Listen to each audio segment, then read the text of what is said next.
Princess Elara reclines in her luxurious bed, a picture of royal discontent amid silk pillows and plush fabrics. Handmaidens flutter around her, their gentle urging lost on the stubbornly resistant princess. Sunlight bathes the room in a golden glow, intensifying Elara's expression of ennui. With a sigh, Princess Elara mutters, "Another day, another endless parade of pointless duties."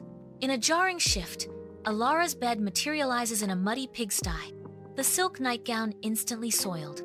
Elara cries out, "Where am I? And what is this dreadful smell?" In the distance, Mistress Myra observes with a knowing smile. The narration sets in. I struggle to navigate the muddy terrain, realizing I must walk back to the castle.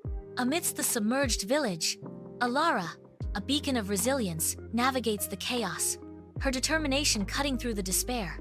Elara spots a crying child, her heart moved by the little one's distress.